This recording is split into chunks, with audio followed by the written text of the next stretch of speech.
Is low. Do you reach for one of the popular energy drinks to give you a boost? Well, with today's stressful lifestyles combined with the lack of quality sleep at night, millions do just that to keep them going. But how safe are these drinks? Here to talk about the hype and the harm is our health expert, Dr. David Friedman. Good morning, doctor. Hey, Christy, good to see you. Energy drink sales in America, it's a multi-billion-dollar industry. Now, let me start off by saying some of these drinks do have some good energy-producing herbs and B vitamins, but most of them, they're just loaded with caffeine and sugar. And Lord knows you and I have talked about caffeine several times on several shows, because you know how much I love my cup of coffee. Java Queen. There you go, the Java Queen. Cuban coffee, I may add. But tell me the difference between like the energy drinks compared to sodas and coffee. The average soda has around 30 milligrams of caffeine per can. The average amount of caffeine in a cup of coffee is 60 milligrams. You ready for this? Energy drinks can have as much as 500 milligrams of caffeine per can. Let me tell you what that is. That's 10 times more caffeine than the average cup of coffee. My goodness. And here's what happens. Excess caffeine takes a major toll on the brain. It lowers a person's immune system, can cause depression. Even high blood pressure has been associated with high caffeine. All big prices to pay for that temporary energy buzz. And really, it's so short-lived. It lasts maybe 30 minutes to an hour. And these drinks are fattening too, right, doctor? Very fattening. I'll tell you why. They contain a massive amount of sugar. In fact, one can be the equivalent of eating a cup of pure sugar. And that sugar buzz you get, that's part of the energy buzz that these drinks give you. You kind of go up, and then all of a sudden you crash down. Yes, exactly. Now, regarding the heart, I've heard they're really not good for the heart. Well, if you look at some of the names of these energy drinks, I mean, they just don't sound good for the heart. Actually, according to the New York Times article, it was published in May of 2008, they said energy drinks can lead to seizures that require emergency room visits.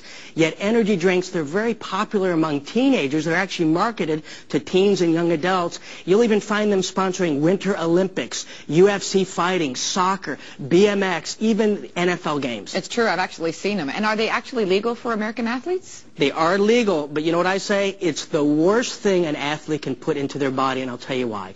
Energy drinks, they cause severe dehydration of the body, where drinks like Gatorade, Powerade, and vitamin water, they actually replenish minerals and water that's lost during activity. So those are the good drinks, not the energy drinks, because here's what also happens. Energy drinks act as a diuretic, so they cause you to lose water. Well, you know, during exercise and sports, that's when the body really needs water.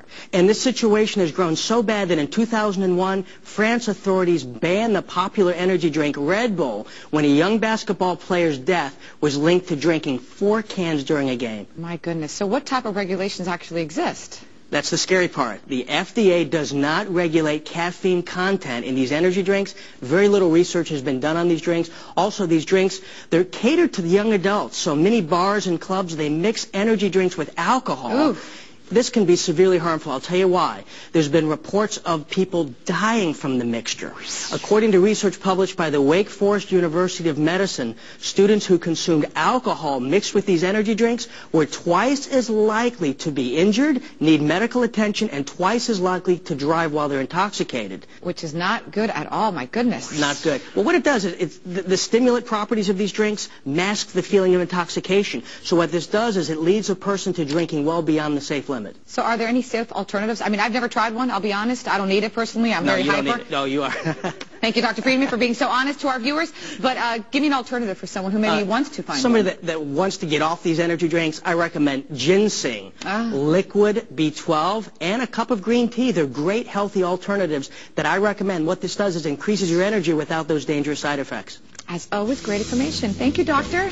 Now, my Cuban coffee, you know I'm going to keep on drinking I know you're going to keep drinking that. Thanks for being here.